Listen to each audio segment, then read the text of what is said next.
नमस्कार प्रिय विद्यार्थियों। किताबी दुनिया के साथ कल, आज और कल मानवीय जीवन की कुछ घटनाओं को और कहानियों को एक अभिप्रेरणा के रूप में और चिंतन करने वाले विषय के रूप में मैं प्रस्तुत करता रहूँगा। पहले मैंने ईश्वर और समय के माध्यम से इम्पोर्टेंस ऑफ टाइमलाइन आपको बताया। दूसरी बार एक छोटी सी कहानी आपके सामने प्रस्तुत कर रहा हूँ, जिसका शीर्षक है आखिरकार गलत कौन था, वह एक आदमी या लोग। तो गलत कौन था, सही कौन था, सही कौन है, गलत कौन है। मानवीय जीवन में भी अनेक बार आपके सामने से प्रश्न उत्पन्न हुए होंगे, जिसमें आप सोचकर सोचते रह गए होंगे कि आखिरकार गलत कौन है या गलती किसकी है। आप इस प्रश्न का उत्तर कदापि प्राप्त नहीं कर पाते हैं। ऐसी एक छोटी सी कहानी आपके सामने मैं पेश कर रहा हूँ, जो एक कहानी है इस शीर्षक से कि गलती किसकी है। ये उस व्यक्ति को भी समझ में नहीं आया जिसकी गलती नहीं थी। तो आपको कहानी सुनकर उसके बाद ये चिंतन करना है कि आखिरकार गलत कौन था, वह एक आदमी या लोग। ये प्रश्न का उत्तर खोजने के लिए आपके सामने मेरा प्रश्न निरुत्तर रहेगा। साथियों, वर्षों पुरानी बात है। मूसलाधार बारिश का समय था। बरसात रुकने का नाम नहीं ले रही थी। लोग जो अपने घर जाने के लिए उत्साहित थे, कतारबद्ध थे, वो सोच रहे थे कि बारिश कब रुकेगी। आखिरकार 3-4 घंटे की बारिश के बाद लोगों ने ये निर्णय किया कि जो बारिश है वह नहीं रुकने वाली है। आज किसी ना किसी पापी की वजह से या किसी अपराधी की वजह से या ईश्वर की नाराजगी की वजह से या प्रकृति के क्रोध की वजह से बरसात और ज़्यादा भयंकर या विशाल स्वरूप प्राप्त करती जा रही है। चारों तरफ अंधेरा छाया हुआ था। सभी को अपने घर लौटने की बहुत चिंता थी। आखिरकार वर्षा को कैसे रोका जाए या इस बारिश में घर कैसे पहुंचा जाए।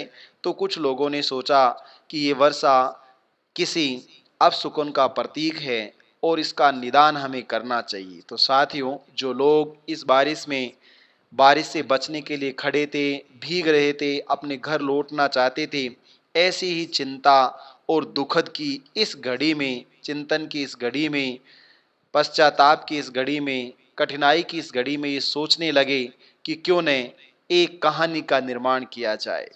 तो किंवदंती के अनुसार उन्होंने एक कहानी की संरचना की कि हम में से जितने भी लोग खड़े हैं, उन सब लोगों में से प्रत्येक व्यक्ति एक एक करके सामने जो विशाल पेड़ है उस पेड़ के पास जाएंगे और उसके हाथ लगाकर वापस लौट आएंगे। साथियों, चारों तरफ अंधेरा, घनघोर घटाएं छाई हुई थी, बिजली कड़क रही थी, चमक रही थी, मेघ गर्जना कर रहे थे और सब भयभीत थे। एक व्यक्ति के इस प्रश्न से भय का जो स्वरूप था और ज्यादा विकराल हो गया।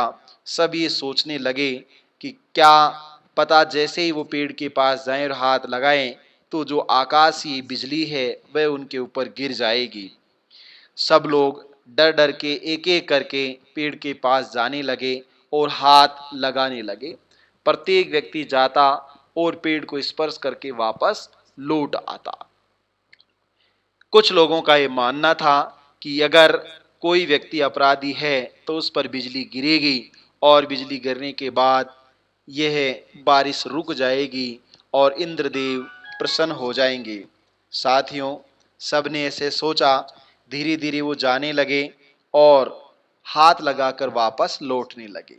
आखिरकार सभी लोग हाथ लगाकर लौट आए। अब केवल एक व्यक्ति शेष बचा था, जो ये सोच रहा था कि वह किस तरह से पेड़ के पास जाए और पेड़ को स्पर्श करके लौट कर आए। इस स्थिति ने उसको धर्म संकट में डाल दिया कि अब जब सब लोग लौटकर आ गए हैं और वह अकेला ही बचा है, तो क्यों न हो ये बिजली आज उसके ऊपर गिरकर रहेगी। और उसे अपराध बोध होने लगा। उसकी आंखों के सामने अंधेरा छा गया। वह अपने जीवन की उन घटनाओं के बारे में सोचने लगा कि उसने झूठ बोला, सच बोला, धोखा दिया, नहीं दिया। तमाम तरह की जीवन की जो प्रक्रिया, जो काल था, अतीत था, उसकी आंखों के सामने छाने लगा। आखिरकार लोगों के कहने से वह धीरे धीरे हिम्मत बढ़ाते हुए बांधते हुए पेड़ के पास पहुंचा। और जैसे ही उसने पेड़ को स्पर्श किया तो जो वह देखता है कि चारों तरफ एक घनघोर अंधेरे के बीच रोशनी, चमक, बिजली की आभा दिखाई देती है। और वह बिजली उस पेड़ से थोड़ी सी दूर जहां शेष लोग खड़े थे वहां गिरती है और सभी लोग इस बिजली के काल के प्रकोप में कोप में समा जाते हैं। वह व्यक्ति अकेला रह जाता है और पेड़ के नीचे खड़ा वह बड़ी उस बरसात में ये सोचता रहता है, आखिरकार ये क्या हो गया, उसने क्या सोचा था और क्या हो गया। तो इस किंवदंती में कहानी के रूप में है। इस कहानी में वह ये सोच रहा था कि आखिरकार गलत कौन था, वे लोग गलत थे या वह खुद गलत था। यह प्रश्न उसके दिमाग में उसको इस तरह से कौंध रहा था कि वह किंग कर्तव्य विमूढ़ता की स्थिति में पहुंच गया, परंतु प्रश्न का उत्तर उसको नहीं मिल पाया। तो साथियों, आपके लिए ये कहानी निरुत्तर प्रश्न के रूप में है कि आखिरकार गलत कौन था, वह एक आदमी या लोग। Thank you.